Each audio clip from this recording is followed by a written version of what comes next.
I think Team Liquid has a biggest issue, like Dardog is going out, so seems like looking pretty weak right now. Because the only one consistent player is Phoenix, I guess. But the really good advantage of Team Liquid was mid and jungle synergy, but jungle is like pretty new guy, so I guess they lose their identity. And it's been interesting kind of seeing Liquid play so far, because we're definitely seeing the shot calling go missing. Right? Their late game not nearly as good, the synergy broken apart. But Arctic as an individual contributor actually looked great in the first 30 minutes of that game, getting tons of ganks off and setting Lorlo ahead. Yeah, I mean, he definitely was set up for success there in a lot of the plays and cleaning up a bunch of kills. But it looks like some of our fears have been confirmed, at least in game number 1 here for Team Liquid roster. Right. As we talked about with a bunch of new guys and losing the main shot caller was definitely going to have some trouble in the late game, and that did show. Yeah. Now, Envy, they did win a lot of the team fights later on, and the assists per kill for Team Envy were actually a full assist higher than Team Liquid. So a lot more teamwork there, as reflected in the stats, as well as what you saw in the end of the game. Exactly. It's my favorite stat for kind of breaking down how a team plays. It was 2.78 assists per kill for Envy, 1.78 assists per kill for Liquid. So it kind of shows you what their kills looked like. They tended to look like team fights. And also, to sing the praises of a player, Seraph went off, of course, on Cassidon, highest damage in the game, 947.7 damage per minute, extremely high. Now remember, another reason why the assists per kill are going to be higher for Team Envy is they were losing a bunch of the early game. Early game is where solo kills happen and duo kills happen. Team Liquid, they had strength in the early game. They had a bunch of isolated skirmish victories. And that also contributed to that stat. Meanwhile, though, let's take a look at this. We got pretty much the same bands, actually. Exact same bands. Team Liquid on the same side as well, because Team Envy, they did get choice for this pick ban phase, and they decided they wanted red side, so they can get that double pick on the counter side. Plus, they also get to hide their last counter for sure. Maybe switch up some champions through the different lanes. They're a huge fan of flex picks to a fault. Yeah, and sometimes to their gain as well. I mean, you're right that sometimes it does go wrong. So far, the exact same pick and ban coming through. The run back is here.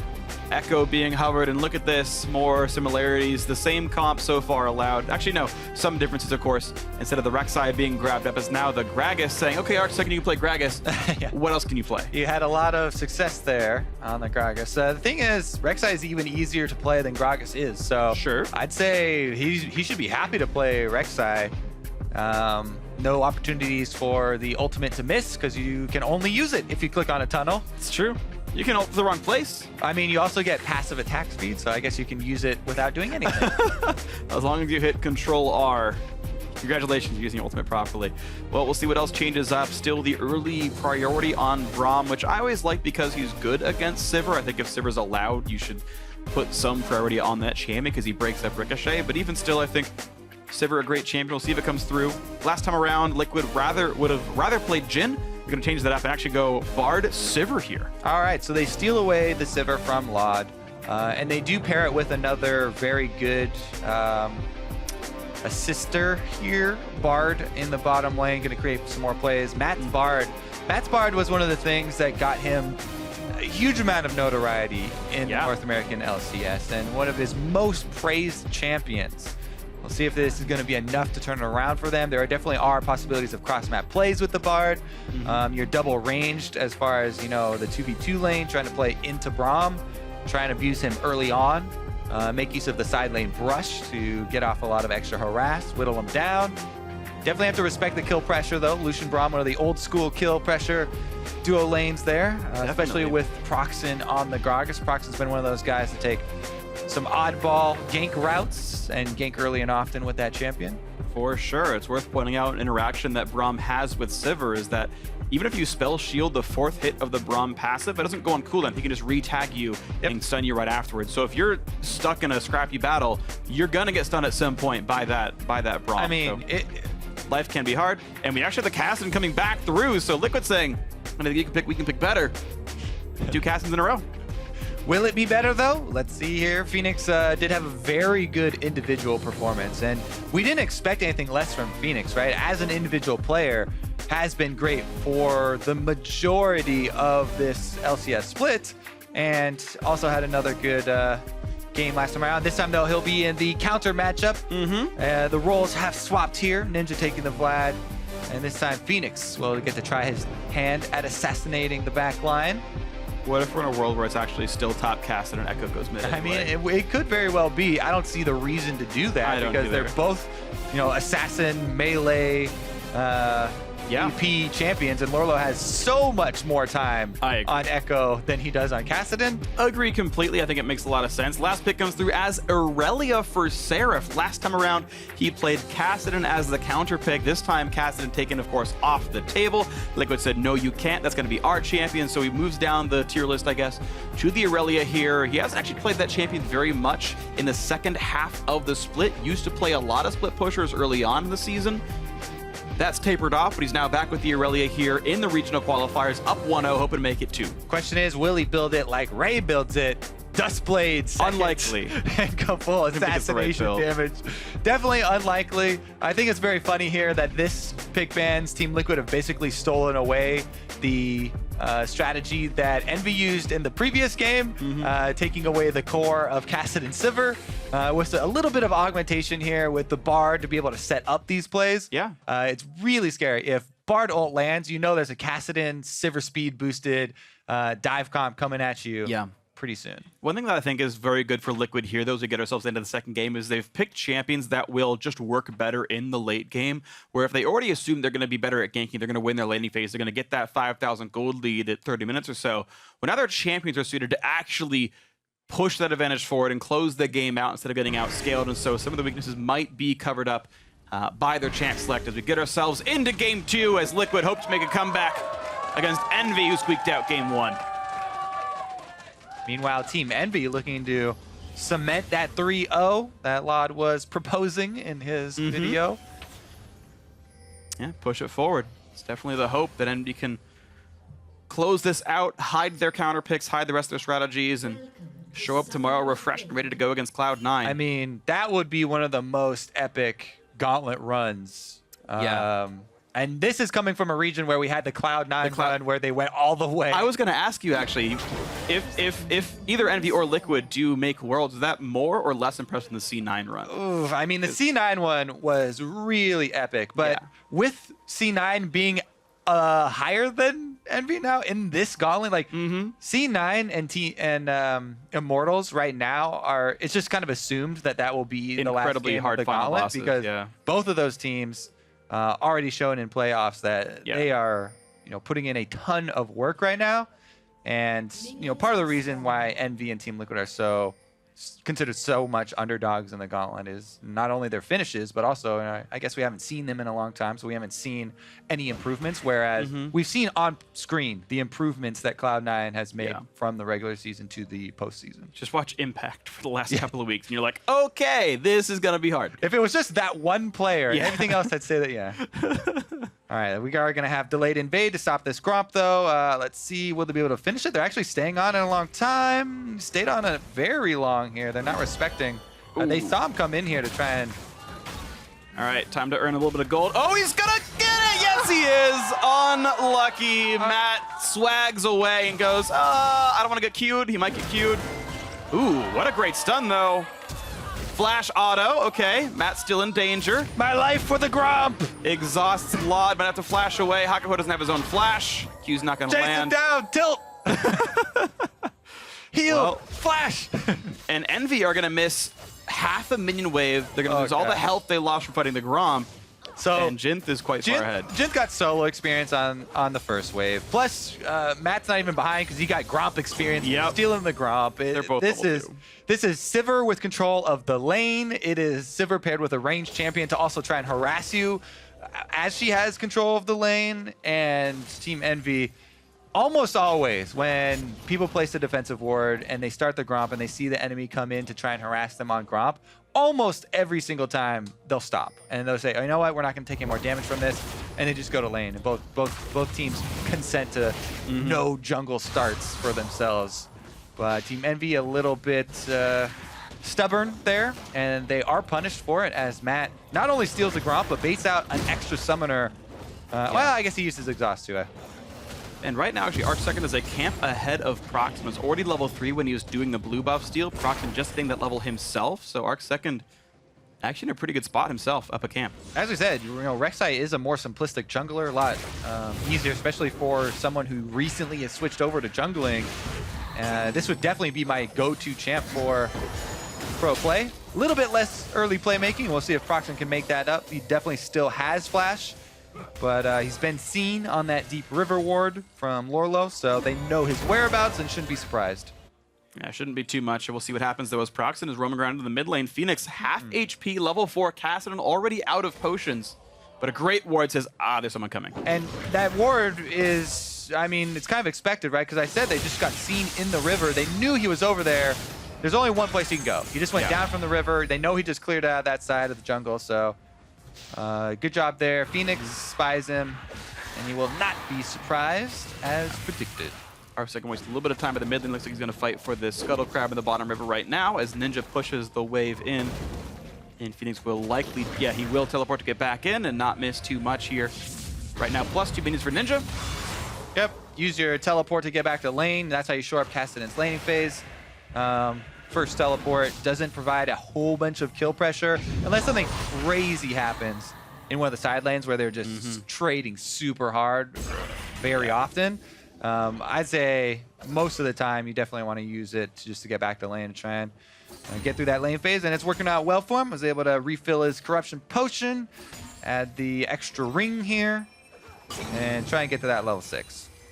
And we'll see what happens. Jinth and Matt just shoving up in the bot lane right now. They have managed to actually make this lead quite a bit closer than before. Envy doing a pretty good job in this landing phase of not falling too far behind for how bad the very early game looked. So you don't expect to lose lane being this matchup, and that's the case they're in right now. Jinth up 4, and Matt up the Gromp.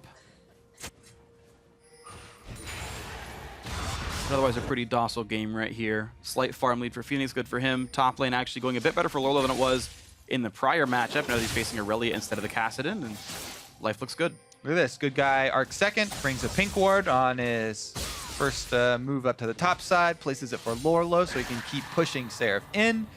As of right now, though, Seraph should actually be able to get a lead in CS, even though he's down right now. There's a large wave at his turret, and Seraph, or Aurelia is one of the best champions at last hitting. Here we go, Phoenix not level 6 though. Only level 5, has the flash, a great flash followed by Proxen. Do they have the damage? Probably not actually. His Q shield was good enough, and Proxen did not have to flash because it meant nothing at the end of it all. Yeah, I mean, he's not level 6 either. Gragas doesn't have ultimate. That would have been perfect play if he did have ultimate and he could get him back into the lane, but Phoenix, he hits level 6 on that minion. Ninja can heal soon if he doesn't run out of ult. He's gonna wait for it. Oh, just the timing wasn't quite there. Now he can turn back on a Matt. No, he doesn't land it. And the snipe from ARC2nd, his second first blood in 2 games. Oh my goodness, what Ninja a heartbreaker for Envy. That is really rough. Phoenix had even given up on that too. Phoenix was back to farming, and it was ARC2nd and Matt that actually closed out that play. Yep. First 2 games on the LCS stage, 2 first bloods. Yep. This guy is a prodigy. There we go. Jungle god. Who even is Dardoch? All I know is ARC2nd's the best jungler Liquid's ever had. Oh, I'm being facetious. Dardoch's obviously a very good player, but Ruthless freak. I'm hyping up the new guy because it's cool. I as well, FP. What's great actually is casting him in the Challenger Series, ARC2nd was really known for playing Xerath and other poke mages. And now you've got a champion who's got a like 1200 range skill shot. Small ones. Yeah, Proxen got some of them. So ARC2nd is actually used to sniping people from like halfway across the map in the mid lane. This is like complete comfort zone for ARC2nd. Yeah, forget about all that. Playing melees back to back and yeah, no, it's the Q skill shot. And frontline tanks. Yeah, That's all that matters. Yeah. Nah, it's gonna snipe people. AP Rek'Sai coming in. Regardless, though, he is also doing a very good job controlling the vision. We should talk about, the steps of what would it take if I was a new jungler in the LCS. Well, he's doing just that. Scuttle Crab control. He's got the first line of the vision wards, moving in with the Raptor smite that he smited away from Proxen. That's why he went for the big one, focusing on the health of it, plus able to get the smite away so you clear out extra vision in that side of the jungle. And, that first line that we talk about is when you just step past the river, but you don't want to step into the second line of brush. Because going into the brush, inside the enemy jungle, that's where you get turned around, you get killed, you get, completely snowball the enemy's lanes in there. Well, actually, Phoenix here. Body slam into Phoenix. This Kassadin actually ripped off a couple of times, so his mana pool's not great. is able to slink away, but running out of health, down to half HP as Ninja sustains back up in the mid lane. Yeah, Phoenix just goes and trades with the jungler there over his dead ward. Very angry about it. Bottom side Scuttle Crab going over to Proxen though, as Seraph tries to make quick work of Lorlo. But the passive speed there from Echo is big. Big? You could say massive. I think it's big. accurate. I feel like I just had used it, so I didn't want to use it again. Okay. Anyways, Lorlo gonna use the ult back to lane, as has come to be expected of him. Plus, he built the phage first, so that's why the speed was big. Impressive, you mean? Lorlo doesn't have ult for this fight, by the way. Remember, he just used it to get back to Seraph lane. cannot dodge the stun, though, so Lorlo going to heal back up a little bit more gradually, and Dying Stun's going to land, though. Seraph running out of HP, the flash follow, and the second grass comes through. Lorlo, living up to the name of his keystone, takes him out 2-0 with the solo kill. Oh, man, that is going to be rough for Seraph. He's probably going to have to TP back to lane. Another wave is coming up right now. Lorlo pushing that in. Really strong outplay from the solo laner from Team Liquid. Team Liquid once again, early game going very, very well for them. They got a solo kill with their top laner. Jungler got the first blood. Jungler, look at that. Very nice, docile jungler. Safe blue buff handoff. Red doesn't steal it. Arc second knows the pain. He makes sure he doesn't do it himself. Just sits there and tanks it. And that's Take notes. That's the jungler mentality when you were previously a mid laner. Yeah. Yes, I'll sit here and tank this blue buff for you as long as you want. Yes, clear another. Yeah, clear the wave. It's okay. Yeah, don't worry. I'll be here. I'll be here. I'll hold it for you. He's going to be okay with that one. It is actually going for... It's interesting. I've seen a couple of junglers do this, but it's the early Jarm's Fist Rek'Sai. Oftentimes you see the Tiamat Rush. Sometimes you see this one. It's been rising in popularity quite significantly. Jarm's Fist just as a standalone item for the stacking potential because health is such a good early game stat. Early on, your scaling of just your champion per level, armor and magic resistance, is pretty high, and your first defensive buy should almost always be health. Obviously, it does depend on champion specific, but generally that is the rule. Your first item is health, and that's the way that you get the most out of your defensive. Durability out of your first defensive buy. Phoenix here going for a pretty good trade.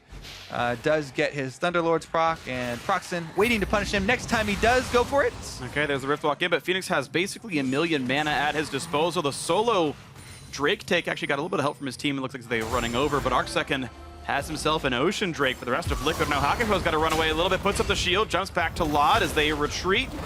Snipes don't mean too much, dodges the stun, and they're going to be okay. On the hunt now, on cooldown, Jint gets nothing for it. Regardless, though, look at the massive vision control. Team Liquid, this is the most surprising thing to me. Yeah, they have had success in the early game, and they've been getting a lot of these kills, but look, they're putting a lot of time and effort into controlling the jungle. And I have to say, Arcsecond, he gets smiley faces or gold stars, basically, across the early game here. Right now there are 5 wards past the river that Liquid own right now. That is very, very good for any stage of the game, let alone before 12 minutes right here. So a lot of vision to track Proxen as the early game's looking great. And we'll look at what that's doing for Team Liquid. As okay, we have aggression in the bottom lane, and there is no Sivir ult, so they have to take the culling and take a bit of harass. However, some hot cocoa lying in the bushes, and potions being chugged by both. Does the body good. Seraph once again trading up with Lorlo that wants to take this fight. He knows the W's on cooldown right now and gets a very nice chunk down. Lorlo at half. Oh, move in here from Arcsecond with the teleport as well. Akko's pretty low. The TP attempt. What can they get for themselves? Lorlo at half HP. Looks for the stun. Get a lot of damage on a Lod. And there comes the reset from the Bard ultimate. Lod's not going to go anywhere with this one. There's the kill picked up. Jint makes it the third of the game for Liquid as they sit 2,000 gold up right now. Phoenix gonna help them kill a ward, and this turret could go down. Yeah, the other great thing about these deep wards that Team Liquid are putting in, you can teleport on them. Yes, I can scout the enemy jungler. I can counter the plays you're trying to set in motion. Plus, my top laner, who's getting solo kills and controlling top lane, also gets to come down. They get the turrets gold. Yes, first turret's gold there for Team Liquid, in addition to the lead in kills that they have. And even though that does cost Lorlo a pretty decent amount of CS, honestly, it's definitely worth it. You get that first turret bonus, and your bottom lane has complete control. And they made sure they donated it all over to Jint. 650 to him personally as we watch this dive again. All right, so Hako is obviously going to be the target. Flashes away that Burrow, very good job. But Lorlo just on the edge was gonna get the stun, not gonna happen, so Matt covers it up. Bard ultimate just on top of it. Good slight overlapping there of the two zoning spells, and they are able to find it. Meanwhile, Phoenix has been just blasting Ninja in the mid lane in this matchup. Oh man. The junglers have been scouted so heavily that was pretty easy for Kassadin to trade really aggressively in that matchup and make a... Ooh! Uh-oh, Lorlo. Yeah, ults back for the heal, gets some damage on Aproxin, who flashes away. Doesn't quite get stunned, but it's going to be enough anyway. Lorlo gets the kill on Aproxin, and now it's poor Seraph underneath the turret. Jinth has aggro. He's going to get hit up. One more hit will do it. He's going to get the kill picked up. Jinth pulled aggro, screwed it up, and went down. Still a double kill for Lorlo, not the worst in the world. 5-1, top lane turret under fire. I mean, Lorlo was pretty low also, and he had already used his ultimate, so there was no, like, Ideal tank. Exactly. Meanwhile, though, let's take a look at the bottom lane. Flash chase. Phoenix almost gets lobbed. One more hit will do it, but the knockout comes through, and they're gonna turn it around. The retreat comes in. Arcsecond gets his second snipe of the game. Both kills with the Prey Seeker. Teleport there, or Ninja actually just ghosting to walk down there as fast as he could, but he's too late. Nothing for them to clean up but minions. And man, the counter kill actually was pretty good for Envy. This game is definitely slipping away from them, just like the first one. Yeah. The thing is, you don't want to let that huge gold disadvantage build up, because this time around, Team Liquid, as you pointed out in Champ Select, they are the ones with the server. They are the ones with the Kassadin. You know, they're going to be running you down over those neutral objectives. Vlad, though, takes a lot of damage while trying to take down the turret. This counter kill is pretty impressive, though. He sticks around, relying on Hakuo, his stun. The potion being chugged right there is what keeps him alive long enough to get those autos off. And then Hakuo had the good knockups there. Prey Seeker, though, finds another victim. He's going to land the Q, and a Jin who's already spell shielded as well. Not going to get the stun thanks to Hakuo's shield itself as the flash chase comes in. Two-man Tempered Fate from Matt, and going to get away from the explosive cask as well. So a safe retreat by Liquid. Yes, they break some stuns, and the last shot comes through. Seraph with the max range Transcendent Blade from downtown picks up the kill. And trading it back a little bit, but it's still a 3,000 gold deficit for Envy. They've got to make a lot of ground up right now. Looking at the mid lane for their first turret, maybe, but Phoenix has so much damage, clears the wave, nothing to be done. Oh man, that was actually very surprising that Lorlo was going to go down there. He does. Oh, Phoenix actually loses his blue buff off the back of that as well. Good thing for Team Liquid, though, their top turret not going to go down because the minion wave was pushed up, and Seraph cannot stick around to finish it off. So a tight game for sure. Bot lane going back and forth in kills and farm. There was a moment where Lod had the lead. That traded back around thanks to the double kill down there and the turret and everything else. Liquid looks good. Infernal Drake spawning in just 40 seconds right now. And well, TL with the lead, 2,500 gold up. Likely to be the ones in control for that. The Ocean Drake helping a lot as well. Early Ocean Drakes are just absolutely insane for making your laning phase look good. And infinite mana, a nice benefit of that. I feel like this is the best Drake curve. Ocean into Infernal. Here we go, though. This is that top fight. Lorlo even had the red buff. He's fighting in the cannon minion wave. A lot of minion damage, actually, there. Be very curious to look at that recap, because he's tanking 2 waves worth, and he actually went right back into that stun. Seraph's like, okay, I'm happy to fight you with my 2 sets of ranged minions plus cannon and just stun you up. Lorlo doesn't realize till too late. Gonna lose this 1v9?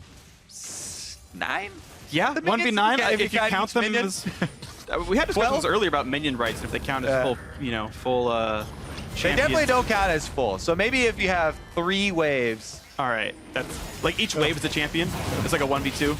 Here we go, though. There's the Infernal Drake. Seraph gonna teleport in, and it's a bit of a team fight. Matt taking a lot of damage. One more hit will do it. They're gonna knock him down. Seraph gets one already, and now Jinth in a whole world of trouble, and a bunch of kills now coming through. How much more can they get? It's a double already for Seraph. He's got flash available. Liquid running away. The nice Q from Hakuo after the flash. Lorlo's gonna jump over the wall.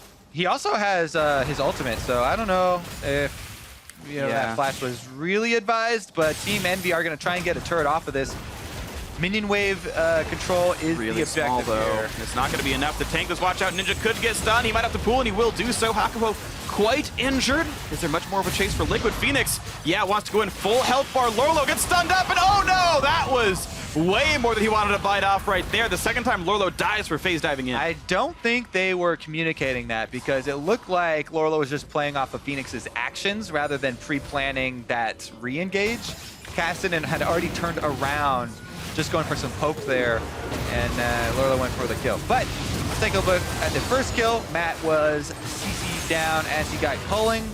Good little dodge there by Laud as well to get out of the parallel convergence. And now we're all over the place. And that, I believe, was a 3-for-1 long form right now. The Drake's still alive, so someone else could pick that up in the near future, but the gold has been chopped back down to an only 800 difference. And once again, Liquid get a ridiculously good early game, and then a team fight happens, and Envy bring it back to equal. Pretty much. Vlad here is going to curve out a little bit quicker than the Sivir as well. See if he can stay afoot. He is in a more self-sufficient AD carry as well. I do think, though, to hit the point again that we had before, is even though Envy are playing the mid-game better, I do think the scaling still does lie with Liquid. That this is not the same as game one where, oh, Envy tied it up, they're going to win this one late. I think it still does rest on Liquid's hands. Definitely a possibility. There are tools that Envy have that can be used really effectively. As you said, Braum Wall, that's always great against the Sivir. You can try and destroy the Ricochet, and then Lucian is a much more, as I said, self-sufficient AD carry than Jhin, say, from the last one, so a little bit less susceptible to Kassadin. We'll see how well Lod can play it and how well his front line can also play it, because it is very much a team effort to try and defend team fights against Kassadin. For sure. We are actually seeing a more assassin-focused build from Seraph. He's going Youmuu's Ghostblade second. Maybe it is going to be Dusk third after all. Normally we see things like Ruin King in that kind of build. Not going to be the case here. Gotta say, I love what Ray has done to the top lane itemization builds. Duskblade and everyone. Duskblades, full damages. All right, here we go, though. Infernal Drake number 1. Because the last time they started off, we were unable to finish. This time around, success for Team Liquid. They claim Drake number 2 for themselves. And even though the gold lead has disappeared, the Drakes remain, and they still have those bonuses. And we'll see how much more they can get, because Liquid are playing pretty fast right now. No one is here to really stop the bot lane. There's a bit of a flank coming in. Braum to the left-hand side. Liquid have to disengage this one. Big Hemo flank. Dive for Ninja. W's in and has to retreat, though. He's going to catch a bit of a heal. 800 health back in for this one. Huge Hemo Plague, but there's no damage to put on top of the damage amp there. Team Liquid are able to kite right back out.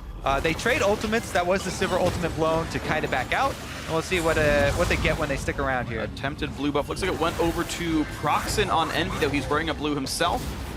Good smite, good barrel. Out they go. Liquid definitely are not wearing blue buffs, so I believe he did go to him. Big difference here as well. Kassadin build. This time, Phoenix is not opting for the Lichbane split push damage that Seraph went for. He's going right into that team fight of the Zhonya's. That team fight playmaking that we talked about for Kassadin allows them so much offensive power when you can go in with the confidence that you can also stasis and wait for the rest of your team to swarm in with the speed from Sivir ultimate. So maybe Team Liquid look to push up that timeline where they can try and start taking those victories. Meanwhile, Envy, though, Siege is back on. And there we go. Bot lane outer turret goes down. Nice split pushing by Seraph. Mid lane under fire. Going to stay alive for now, but Envy now up 1,000 gold. This is really good. They're actually doing very well on this one, making the comeback happen so far. Lorlo doesn't quite get the haste from Seraph. Going to look for one more attempt. Can't get it. Yeah, Kassadin was trailing him. One of the strategies that I've really been a big fan of for the past year, kind of, is the change where in teams where you have 2 split pushers and in teams where you have double teleports, you can have one trail one of the more common split pushers, right? One of the tank ones, more or less threatening. More or less threatening. That was good. Good job. But yeah, and then you have them surprised, right? When the enemy thinks they can take your sort of less threatening split pusher and they try and jump on them. And surprise, Kassadin. Kassadin's there in the background, and he's very good at chasing people down. So Kassadin's one of the ideal champions for that strategy. Yeah, definitely. I want to talk about some more of the sort of synergies here, because I see Kassadin so little nowadays. I kind of want to talk about the interactions we have here. I think both Braum and Aurelia are very good into Kassadin. I think this is part of the reason he's going Zhonya's. Like, Alistar has to, like, consciously pulverize a target, right? And if Kassadin's zipping around, he's got to save the cooldown. Braum just auto-attacks you once, and as a melee champion, you will get stunned. You got to consciously auto-attack him, too, I mean, right? okay, sure, but... I hope that all these guys are conscious while... I actively turn off my monitor when I play League of Legends. This is why I'm losing LP rapidly every week. But, yeah, I think Hakuho has a very easy job, a relatively easy job of actually CCing Phoenix and making his life very difficult in 5-on-5s. Just takes an auto-attack, 1 second cooldown, no big deal, and just more tools that Phoenix has to somehow navigate around when you have to land auto-attacks to do your full combo, and Hakuho has to auto-attack to kill you. Assassins definitely don't like crowd control. True. And we saw actually. Here it is again, the trailing split pusher play. Can he make it happen this time around, though? Seraph running for dear life, doing the best he can. Jumped on by Lola yet again. Grasp triggers, the slows are there, and Phoenix now going to be in range. Flashes for the everything else, and oh, Seraph is just going to run out of HP in this one. Flashing over the wall, Lorlo still in the chase. One more phase dive could do it. Gets the Q, Time Warner's going to set it up. There's the shutdown. Nicely done, Liquid, with the trailing Cassidy in play. Gets the 2-on-1 kill. Now they can shove up the bottom lane. They're actually going to have Phoenix just recall. They did use both their solo lane flashes in order to get that kill, but they didn't use any teleports, so they can still respond. If Envy try and collapse on this mid lane push, there are 2 teleports waiting to be used. They don't try and bait them in. They don't really. The minions were all dead, and there's no ward, so that's the only reason, really. Yes, you have your teleports, but if there's nothing to use them on, can't really bait that one out. So gold going back Liquid's way now. First team to hit 40,000 gold here as bot lane tier 2 goes down. Nice split pushing by Lorlo.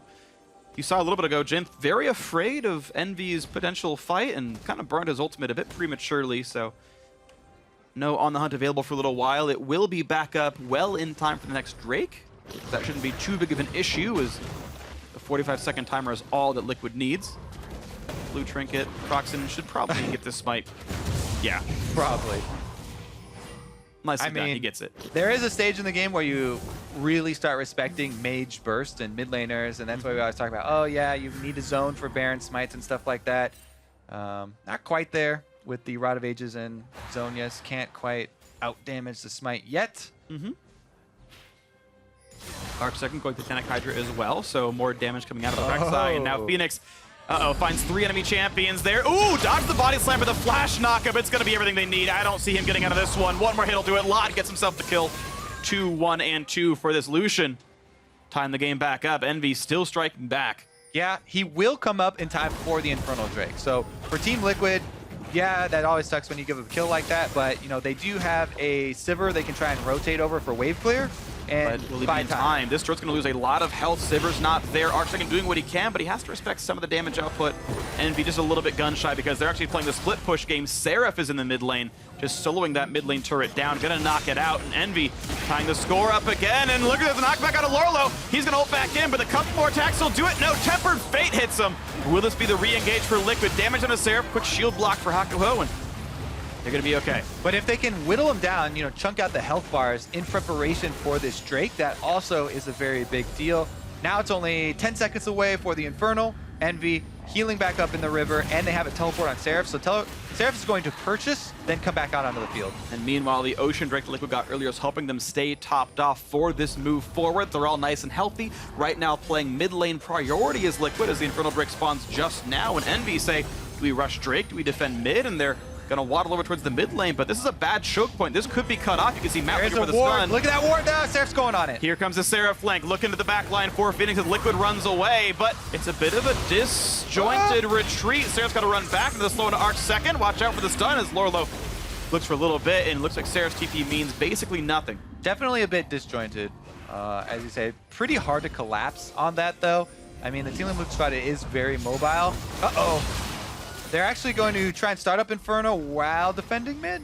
It's a difficult call. I mean, Liquid clearly have priority. They can get the chip damage down on the turret. Envy don't want to let it go. They don't want to trade objectives. They want to fight for this one. Here comes the dive in.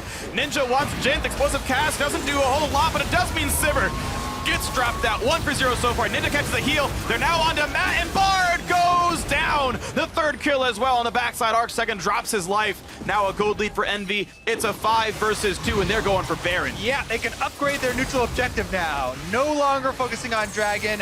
Here comes Lorlo, though. Misses the stun.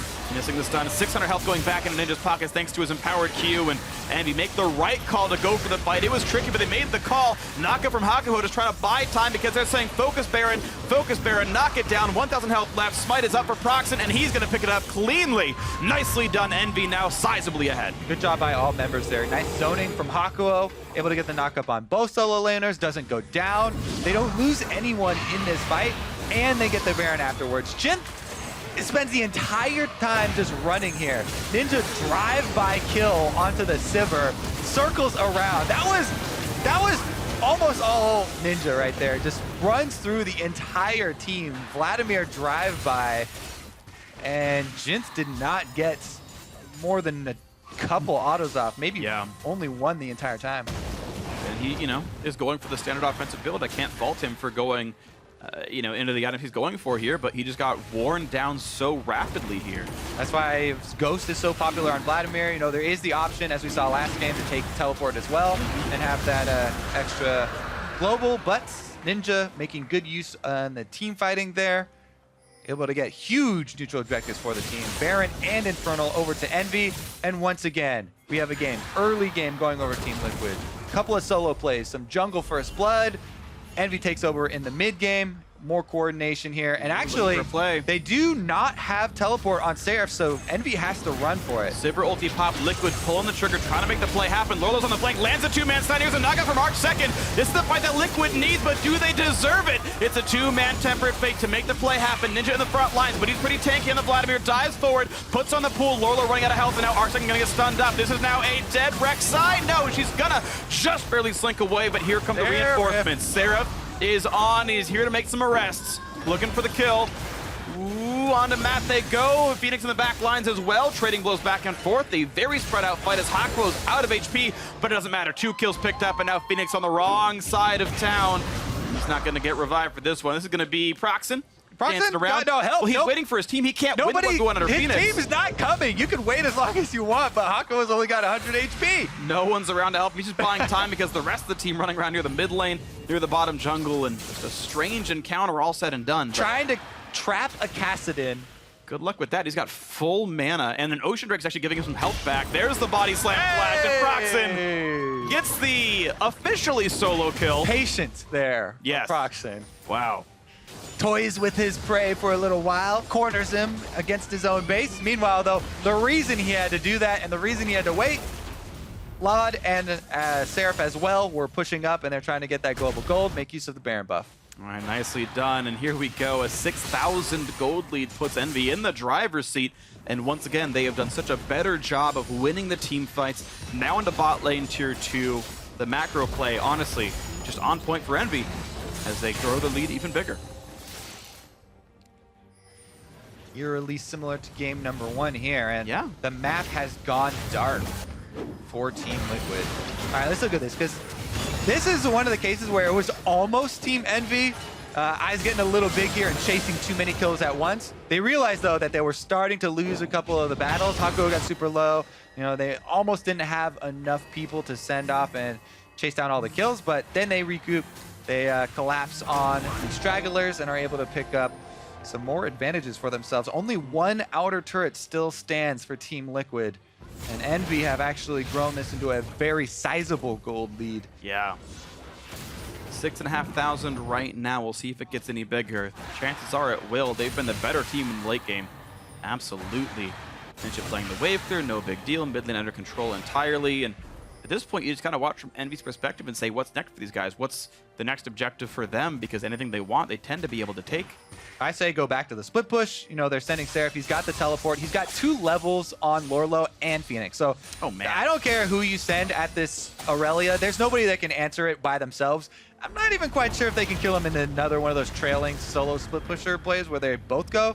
Maybe. It would definitely take them a long time because Seraph also has flash. So very easy for Envy just to go back to the split push, send this massive Aurelia to create some pressure, and the 4-man squad siege up, try and take down the extra gold here. Well, here comes the potential for a play. Phoenix gets a bit of damage, kites back out, and of course, thankfully for Liquid, they've got that Sivir. So the wave clear is there. They can buy a lot of time. Here comes the next wave. Vlad can knock the wave down pretty quickly. There's the boomerang blade, and he hoped that he could see Jin get baited by the wave. Not going to happen just yet. They're going to go for it here. And here comes the play. Seraph, 1v2, looks for the play, gets stunned up though by parallel convergence. Plenty of damage into Phoenix, who has to cut away, pops the Zhonyas, and Seraph just saying, yep, you're mine. Nope, not gonna get it just yet. Stuns Lorlo instead. Body slam chains in, and suddenly life is bad for Echo. Ult's back, but he's going into the enemy team, and there's the kill picked up. Envy doing a great job turning it back around. Seraph just does not take enough damage. Yeah, that's the reason I was skeptical about that 2v1. Yep. Seraph is going to capitalize. Envy are going to take the inhibitor turrets, and they've broken their way into the Team Liquid base. Nicely done, making it much faster than last time around. It took many fewer comeback team fights. Envy making it look a lot better here. 33 minutes in, middle inhibitor is dead. Envy are poised to make it a 2-0 lead in this best of 5. Looking to actually deliver on that 3-0 promise, even though opening up in game 1 and even game 2, looked a little questionable, but man, have they been able to take over in the mid and late game. And honestly, that was the story for Team Envy for most of the split, right? The big successes were always in that mid game. Seraph not only is he the captain of the team, but he does a lot in directing them towards the late game, split pushing and focusing on these objectives. And they have had very, very good control. Yeah. Gotta say, just overall, massive props to Envy for how they are navigating these mid games, because they're getting down substantial counts. There was like 3,000 at 15 minutes. That's pretty big, and they still made it happen. Yeah, there is definitely some for both sides, because Team Liquid are making some unforced errors and opening opportunities, but Envy are capitalizing on them very well and getting those punishes to work. We'll see what the next punish is. As we move forward, Seraph once again splitting in the bot side. You've got Gragas dealing with minions and monsters in the top as they once again find their lane assignments. Looks like 3-1-1 this time around. Vladimir holding the mid. Ninja can easily run to either side, whichever one is needed, as the primary force is going to be in that top lane. Baron is going to be alive. So is the Mountain Drake, actually. So some neutral objectives also to play for. They don't need to go for turrets. Instead, they play the vision game around neutral objectives, and they will start the Baron right away. There's some wards around, but it'll still be very difficult for Liquid to make this even happen. So they're going to recall 10,000 health on Baron Nashor. Ninja spotted up, takes a bit of damage, but he's Vladimir, doesn't care too much. Hawk will hold in the front line. Here comes the teleport. Envy want this fight. And they're going to catch Matt, though. It's going to be one picked off already. Lod's unstoppable. Here comes the dive on in. Phoenix got to run away. Seraph in the back line. He's already picked off Jin. Phoenix going to run for this one. ArcSecond running out of health as well. Jumps over the wall, but here comes Seraph anyway. And it's another one. A double kill for Lotta. 3-for-0. Envy can do no wrong in these fights. Liquid just limping and losing more and more limbs every time. Envy gonna run it straight through to the Nexus too. They're looking to end the game, not delaying at well, Not at all. They've already maybe a little bit to try and kill Phoenix. Maybe. Stare him down. Fantasy points don't exist here in the late game or in the postseason, so it's going to be the Nexus turret's the primary target. What matters is winning the game and winning the match, and so far, 2-0 in games. Envy have started their run. One last fight to seal the deal. Push Phoenix away from the Nexus because they will grab the last kill. Lot is godlike. The Nexus goes down, and Envy are one game away from their rematch with Cloud9.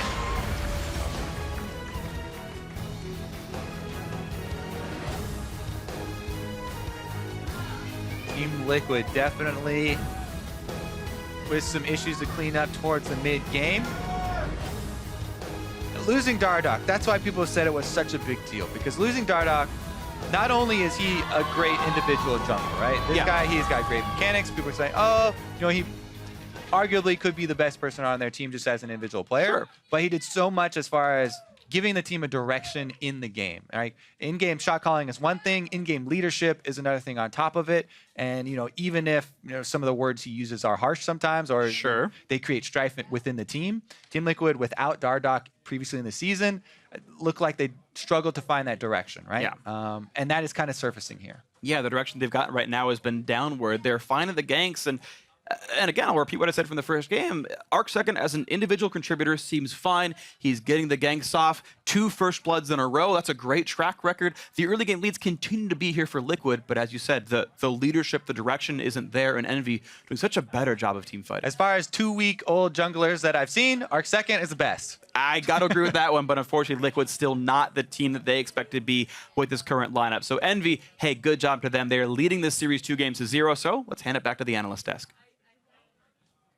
Thank you, gentlemen. Another victory here for Envy. 2-0 out to the lead here in this best of 5. But once again, we see that early lead established by Team Liquid. So, this kind of points to 2 things. One, Envy's still struggling for whatever reason in the standard lanes in the early portions of the game. And then on the flip side, Team Liquid not able to turn those large gold advantages into victories through team play. So the story of it basically is Envy's early game is quite bad. They're not really finding any opportunities for any ganks, for any actual pressure themselves. Liquid is moving all across the map, making those early advantages. But unfortunately, it just looks like Envy has a much better idea of how to play League. They're winning the fights out flat. For example, we saw Lorlo solo out Seraph, right? He's doing really well, but then randomly decides to throw away the lane, dueling him in the creep wave of 2 creep waves, and then you just throw that out. Or committing 5 people for a dive on bot where you only needed like 3. So Envy just kind of waits out and says, we're going to team fight you when we're strong, and they just win every time. Yeah, it's really interesting watching Envy because I know that their team fighting is quite good, but they are a good mid-late game team, and they always have played to that strength. Right. And their laning phase has just been the thing they sacrifice. So teams that can beat them in the laning phase and continue transition will always crush them pretty quickly. Well, that's what happened in their series against Cloud9. That Cloud9 kind of was surprised by how well Envy was able to execute one of their compositions in the team fighting, and they were unable to handle that. Kennen? Yeah. Yeah, the Kennen Lissandra, the double Zanya's, pseudo tanks. And how about these draft adjustments, right? So we see Team Liquid deciding to take away the cast, and given that both teams decided to stick with bans, we were questioning whether or not we were going to get the salty run back. But Team Liquid make the adjustment. They take the Kassadin away, but now they're picking it into, the late game Vladimir damage, and then also giving Seraph a very solid split push option. It's just not the Liquid champion. Honestly, this playing with Kassadin requires so much knowledge of playing the macro game. You got to understand waves, how to flank properly. It's a very much, you cannot be in the front line. You have to understand the windows in which you weave in and out, and we didn't see any of that. The split pushing wasn't really there. We saw him maybe one time holding against Braum Lucian. Where's the Cassiopeia here? Yeah. Where's the Phoenix Cassiopeia, right? If we're talking about a Team Liquid champions, Irene, that would be the one I would jump at. Cassiopeia would be amazing. Having seen Vladimir picked in, I would feel that would be not only give him some pressure in the lane, allow them to maybe, even more so win those early games and then turn that into higher DPS output late games. It's got to be a denied pick. Yeah, right? They're thinking they don't want to send Kassadin again into the Echo. We don't want that matchup. So. Right.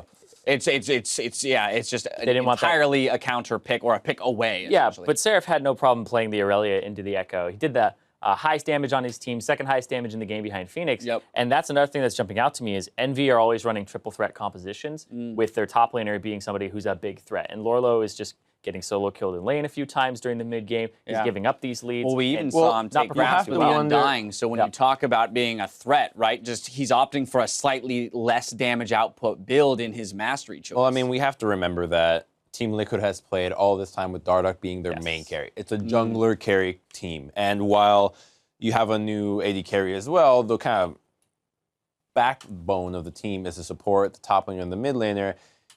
They're not used to playing without a huge damage threat from the jungle. Yeah, so that's a huge adjustment. You don't know what kind of plays you have to make, how much damage, how much more peel and safety you have to offer in a team fight. Let's go into some replays here. 17 minutes in will be the first kind of big trade for Envy. 2 for 1 near the Drake here. They will push into the mid and pick up a third kill later, but won't be in the replay. Yeah, Hakuo has actually been playing incredibly well on this Braum all day. I loved his previous team fight last game, but this one as well.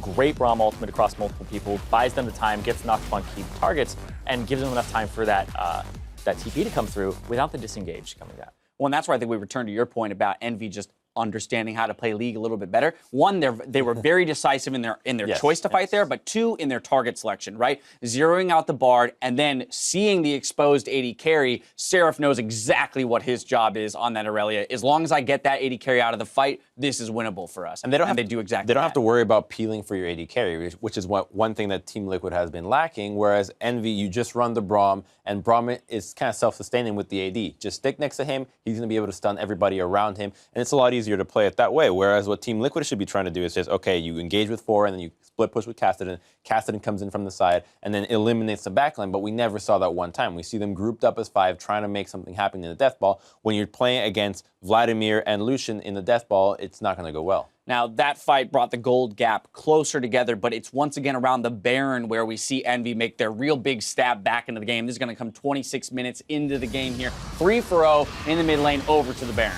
And this is great. Ninja starts it off. Jinth is so far forward that the Vladimir is on to the AD carry immediately and kills him while he has 4 members on him. And then all of them chase. Ninja still gets away, and Matt goes down as well. And this just ends up being a very quick fight. I think a large part of that is the Sivir's like, I need to follow my team. Jinth needs to help out, and he ended up just getting caught because he's way too far forward. Now here's those damage graphs you were talking about just there, the Aurelia.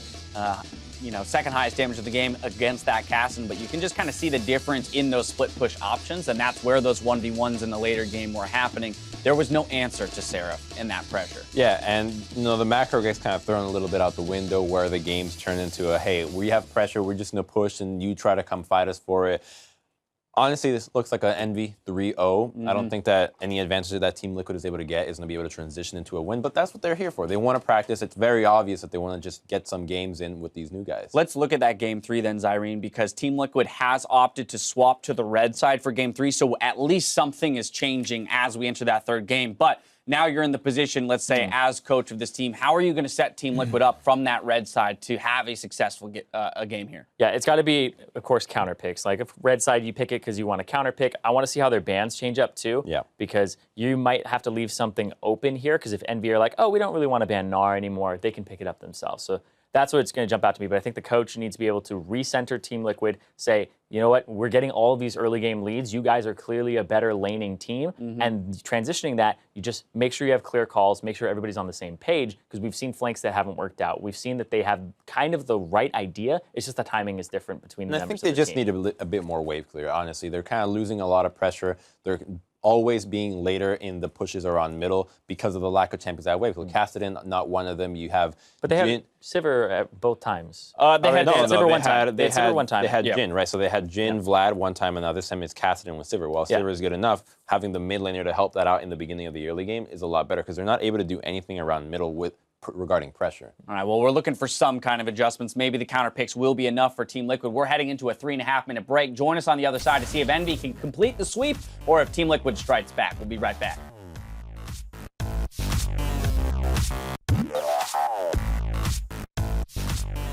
Game 2 as Liquid hope to make a comeback. Alright, guys, like 20 more games until we win Worlds.